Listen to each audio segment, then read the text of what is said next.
Hello students, good morning. आज हम पढ़ेंगे राजनीति विज्ञान में भारतीय संविधान की विशेषताओं के बारे में अध्ययन करेंगे, जिनमें हमने पिछले वीडियो में या उससे पिछले वीडियो में जो भारत के संविधान की विशेषताएं हैं उनमें से कुछ का अध्ययन किया है, जैसे संप्रभुत्व संपन्न संविधान, प्रस्तावना, मूल अधिकार आदि। या हम एक और अध्ययन भी किया था, संसदीय शासन व्यवस्था, मूल अधिकार। अब हम अध्ययन करेंगे भारतीय संविधान की विशेषता। नेक्स्ट विशेषता जो आती है नीति निर्देशक तत्व।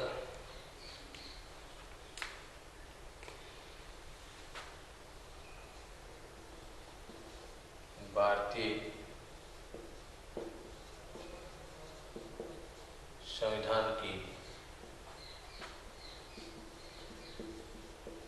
विशेषताएं, इन विशेषताओं में अध्ययन हम करेंगे वो है नीति निर्देशक तत्व।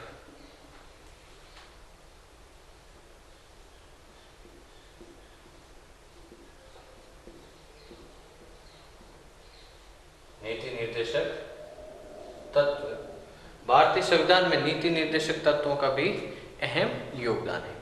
मूल संविधान में नीति निर्देशक तत्व थे और ये भारतीय संविधान में आयरलैंड के संविधान से लिए गए हैं। क्या नीति निर्देशक तत्व किस संविधान से लिए गए हैं? आयरलैंड के संविधान से भारतीय संविधान में लिए गए हैं। भारतीय संविधान के अनुच्छेद 36 से 51, या पहले हम देखते हैं कि भारतीय संविधान के भाग 4 के अनुच्छेद 36 से 51 में है। अब कंफ्यूज नहीं होना यहाँ पर कि मूल अधिकार भी अनुच्छेद भाग 4 अनुच्छेद 51 के में है, लेकिन भाग आए तो वहां पर भी है 4, लेकिन वो भाग 4 के है। तो मूल जो कर्तव्य है वो तो है अनुच्छेद 51 के भाग 4 के, जबकि नीति निर्देशक तत्व है वो भाग 4 के नहीं है, इसमें भाग 4 और अनुच्छेद 36 से 51 में है। भारत के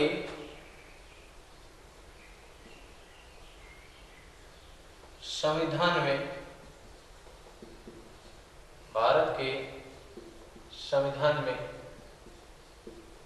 नीति निर्देशक तत्व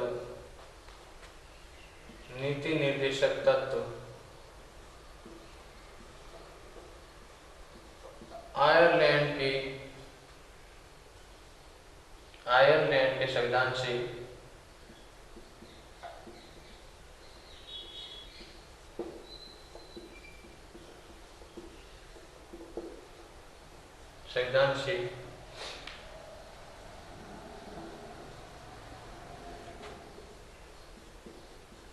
भारत के संविधान में नीति निर्देशक तत्व आयरलैंड के संविधान से जोड़े गए हैं।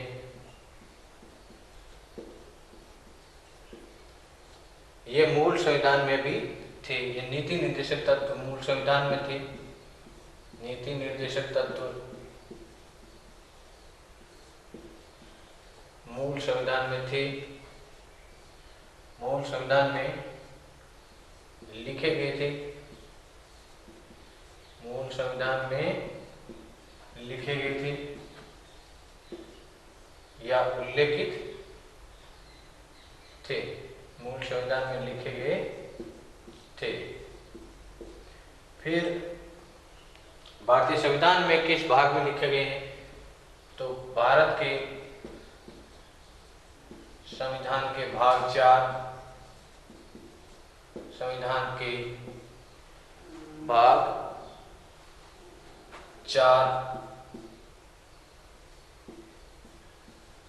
के अनुच्छेद 36 से 51 में उल्लेखित है।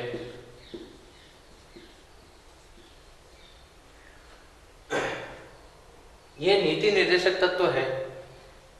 ये इसलिए जोड़े गए हैं कि राज्यों को अपनी नीतियां बनाने में ये क्या करेंगे? मदद करेंगे।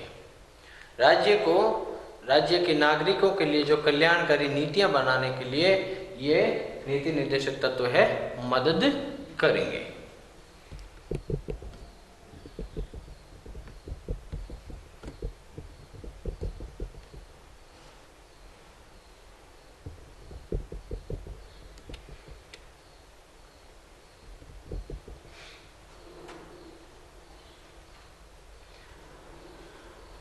नीति निर्देशक तत्व है, नीति निर्देशक तत्व, नीति निर्देशक तत्व राज्य की,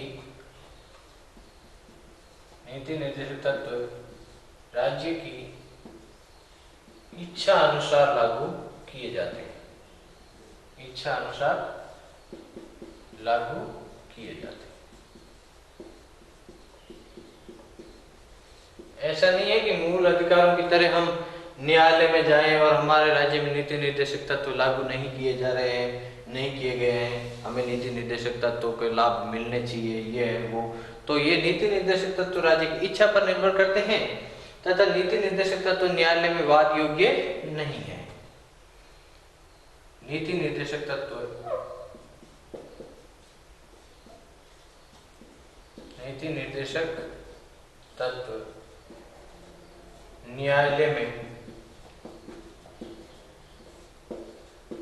वाद योग्य नहीं है, योग्य नहीं है। राज्य नीति निर्देशक तत्वों को, राज्य नीति निर्देशक तत्वों को, नीति निर्देशक तत्वों को उपलब्ध संसाधनों के आधार पर लागू करेगा, उपलब्ध संसाधनों के आधार या अनुसार लागू कर सकता है या लागू करेगा। लागू करेगा ये भी जरूरी नहीं है कि उनके पास संसाधन उपलब्ध है और लागू करे, वो नहीं भी कर सकते हैं। लेकिन अंबेडकर के अनुसार अगर कोई राज्य नीति निर्देशक तत्व लागू नहीं करेगा तो निश्चित ही अगले चुनाव में हार जाएगा। इनकी जो सरकार बनी है, जो सरकार राज्य में जो शासन व्यवस्था संचालित कर रही है, उस सरकार ने अगर नीति निर्देशक तत्वों का अनुसरण नहीं किया या उनको लागू नहीं किया तो निश्चित ही वो अगले चुनाव में हार जाएगी। यह अंबेडकर ने कथन कहे थे। नीति निर्देशक तत्व है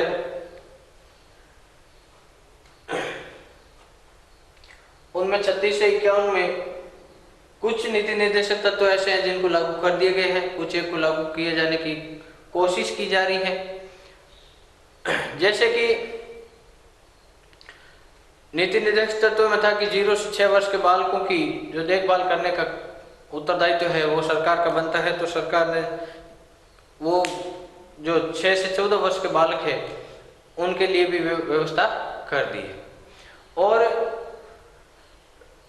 एक है कि भाई मानवोचित और न्यायोचित दशाओं में अच्छा व्यवहार किया जाए। जैसे कि एक महिला पुलिस में, महिलाओं को पुलिस में भर्ती किया जाता है, पुलिस में भर्ती भी होती है, तो उनको जब वो गर्भ धारण कर लेती है तो उसके पश्चात उसे 6 महीने की जो वेतनिक यानी कि वेतन सहित जो छुट्टी मिलती थी उसे अब बढ़ाकर 194 दिन कर दिए गए। एक नीति निर्देशक तत्व ये भी है कि बूढ़े और बुजुर्ग लोगों को आर्थिक सहायता तो सरकार ने पेंशन योजना शुरू की है। एक है कि भी नीति निर्देशक तत्व के लोगों को रोजगार देने के लिए तो उसमें मनरेगा है वो संचालित की जा रही है। तो इस प्रकार काफी नीति निर्देशक तत्व है वो लगभग सभी राज्यों ने लागू किए हैं। और जो नीति निर्देशक तत्व बचे हैं उन्हें भी सरकारें लागू करने की कोशिश करें, जिससे कि उस सरकार के शासनकाल के दौरान राज्य की समृद्धि हो सके।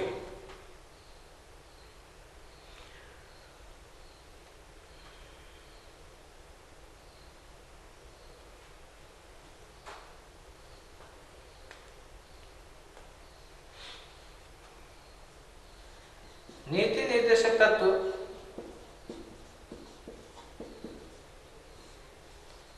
भविष्य में उस राज्य में बनने वाली सरकार के लिए, उस राज्य में बनने वाली सरकार के लिए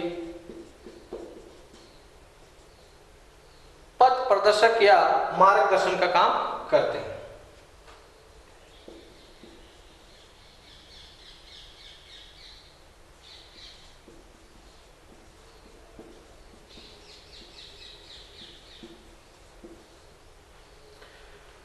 नेक्स्ट टॉपिक हम पढ़ेंगे समाजवादी राज्य। नेक्स्ट विशेषता,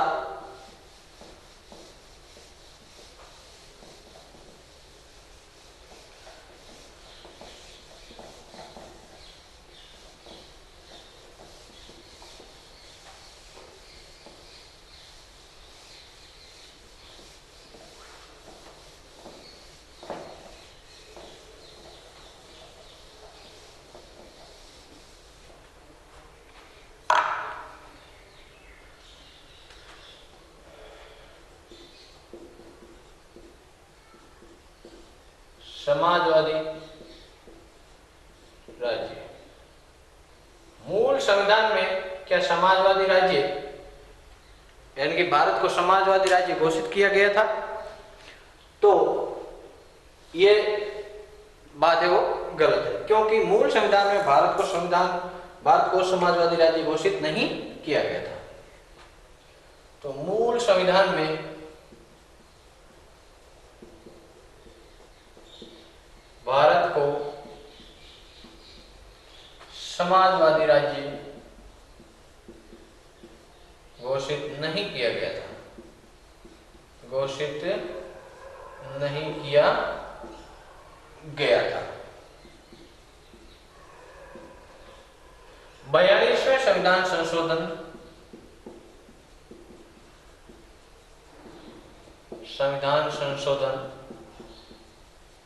1976 के तहत जब धर्मनिरपेक्ष, मतनिरपेक्ष और समाजवादी राज्य घोषित किया गया था, 3 वर्ड जोड़े गए थे, अखंडता भी था उसमें। तो 42वें संविधान संशोधन 1976 में भारत की प्रस्तावना में समाजवादी, मतनिरपेक्ष और अखंडता शब्द जोड़े गए थे। तो 1976 में भारत को समाजवादी राज्य या भारत के राज्यों को समाजवादी घोषित कर दिया। भारत क्या है? राज्यों का एक संघ है। तो समाजवादी राज्य घोषित हुआ कब? 1976 में। भारत के संविधान की प्रस्तावना में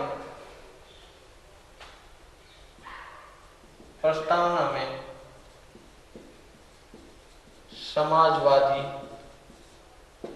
शब्द जोड़ा गया। अब भारत क्या हो गया? समाजवादी, मतनिरपेक्ष, धर्मनिरपेक्ष राज्य हो गया।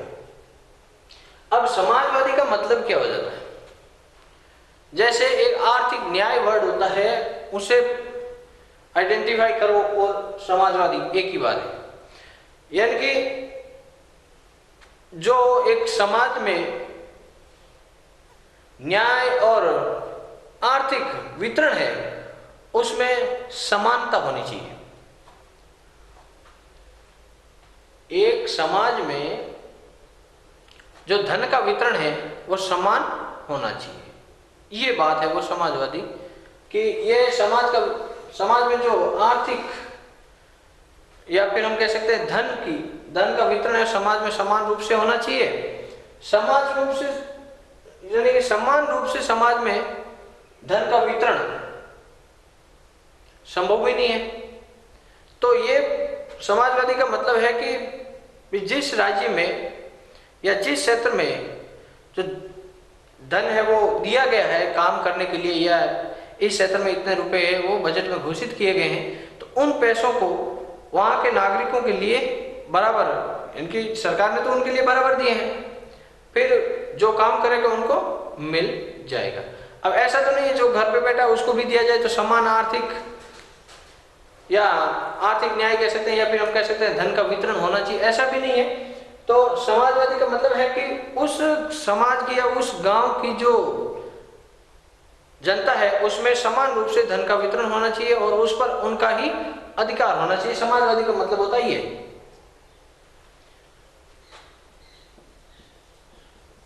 समाजवादी समाजवादी पूंजीवाद का विरोध करते हैं। वो कहते हैं किसी एक व्यक्ति के पास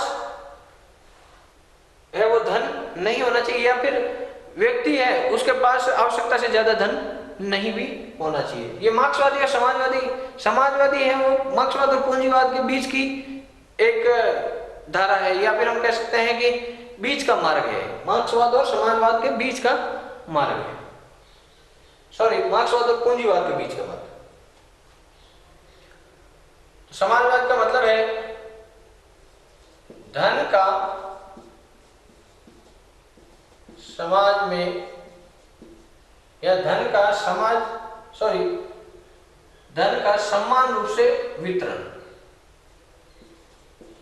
समान रूप से वितरण।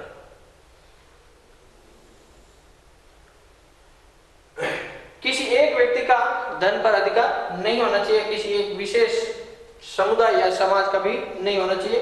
इनकी समाज की या जो गांव की संपत्ति है उस पर संपूर्ण समाज का अधिकार होना चाहिए। संपत्ति पर समाज या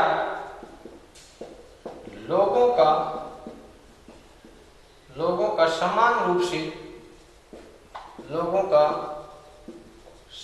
रूप से अधिकार होना चाहिए।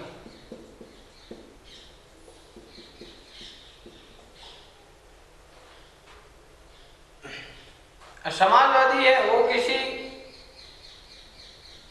जैसे मार्क्सवाद है, मार्क्सवाद में क्या कहा जाता है कि भाई पूंजीपतियों से पूंजी वो छीनकर गरीबों में बांट दी जाए, यानी कि पूंजीपतियों पर टैक्स लगा के उनसे ज्यादा जो उनके पास जो पैसा है उनको गरीबों में बांटा जाए। और पूंजीवादी में धारणा है उसमें यह है कि भाई जो सक्षम है उसको, वो पूंजीपति है और अपनी पूंजी वो बढ़ा भी सकता है, अपनी योग्यता के अनुसार वो अपनी पूंजी बढ़ाए, चाहे दुनिया बाकी वो गरीब रहे तो रहे।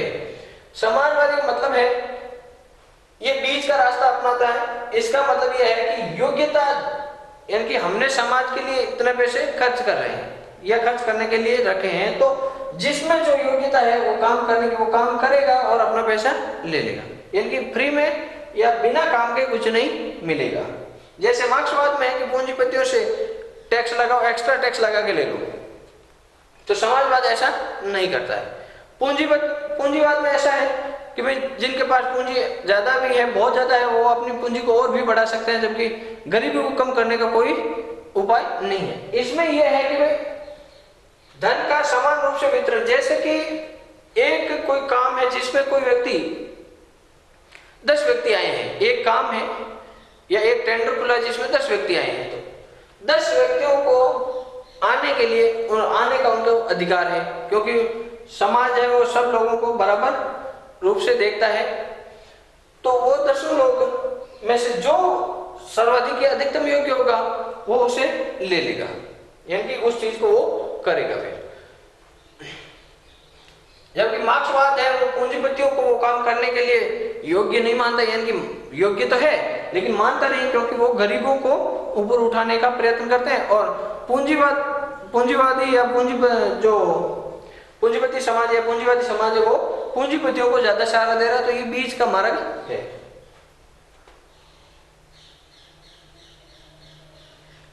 इस प्रकार आपको समाजवादी है ये समझ में आ गया होगा।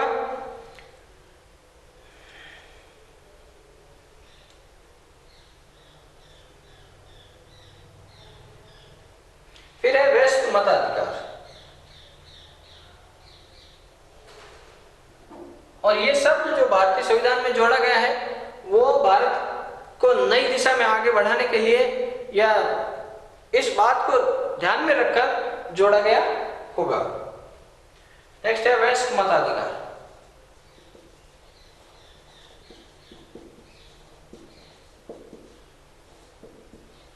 वयस्क मताधिकार यानी कि एक निश्चित आयु की है कि वयस्क व्यक्ति माना जाता है। निश्चित आयु तो सबसे पहले जब भारत आजाद हुआ था, आजादी के समय या मूल संविधान में वयस्क मताधिकार की आयु थी वो 21 वर्ष थी, यानी कि मत देने का अधिकार किसको था? जिसकी आयु 21 वर्ष है, भारत का नागरिक है, उसकी उस क्षेत्र में संबंधित जो क्षेत्र है जहाँ रहता है वहाँ का मूल निवासी होना चाहिए और वहाँ जो निर्वाचन आयोग द्वारा जो बनाई जा गई है अपनी लिस्ट है उसमें उसका नाम होना चाहिए और निर्वाचन आयोग द्वारा बनाए गए कार्ड यानी कि परिचय पत्र या पहचान पत्र जो है वो उसके पास होना चाहिए, वो मतदान कर सकता है। तो मूल संविधान में कितनी आयु थी? 21 वर्ष।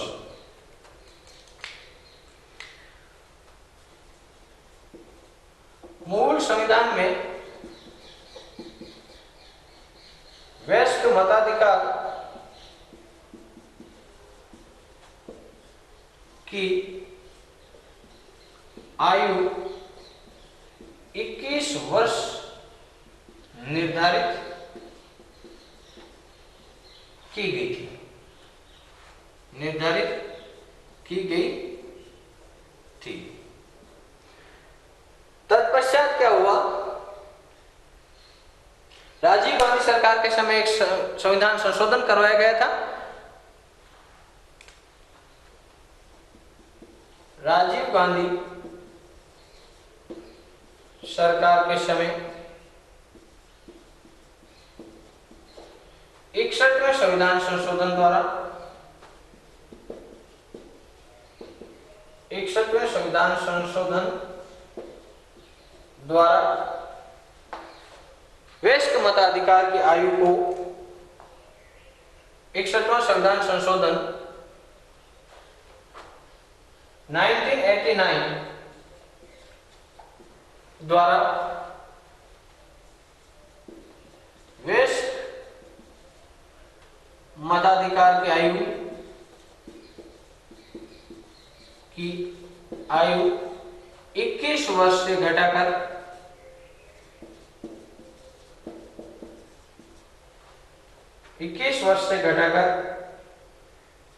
18 वर्ष कर दी गई,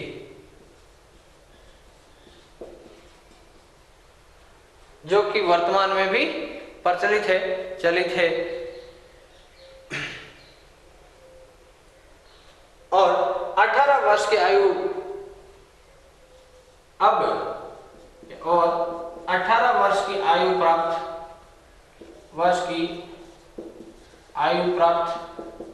सभी भारतीय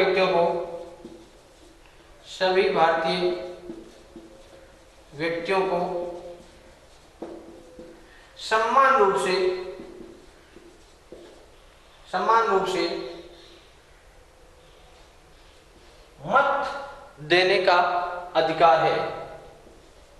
मत देने का अधिकार है। आयु थी वो मूल संविधान में थी 21 वर्ष और राजीव गांधी जब प्रधानमंत्री थे उस वक्त इसकी आयु है, उस वयस्क मताधिकार की आयु है वो 61वां संविधान संशोधन किया उन्होंने। 61वें संविधान संशोधन के तहत 61वां संविधान संशोधन कब हुआ? 1989 में। इस संविधान संशोधन के तहत वयस्क मताधिकार की आयु है वो 21 वर्ष से घटाकर कितनी कर दी गई थी? 18 वर्ष। और 18 वर्ष आयु प्राप्त तो सभी भारतीय व्यक्तियों को समान रूप से मत देने का अधिकार है, चाहे वो किसी भी कैटेगरी से रिलेटेड हो या किसी पूंजीपति या किसी गरीब परिवार से हो, किसी भी परिवार से हो। अगर उसकी आयु 18 वर्ष हो गई है और उसका पहचान पत्र या परिचय पत्र जो बन गया है और संबंधित क्षेत्र में निर्वाचन जो आयोग द्वारा बनेगी जो लिस्ट होती है या सूची होती है उसमें उसका नाम है, तो वो चाहे कहीं का भी हो, यानी कि कहीं भी रह रहा हो, वहां पर आकर वो अपना एक व्यक्ति को एक मत दे सकता है, चाहे वो किसी भी क्षेत्र हो, यानी कि वो सभी के लिए ये समान रूप से लागू है। तो आज के इस वीडियो में इतना ही। नेक्स्ट में हम पढ़ेंगे पंथ निरपेक्ष और विलक्षण दस्तावेजों के बारे में।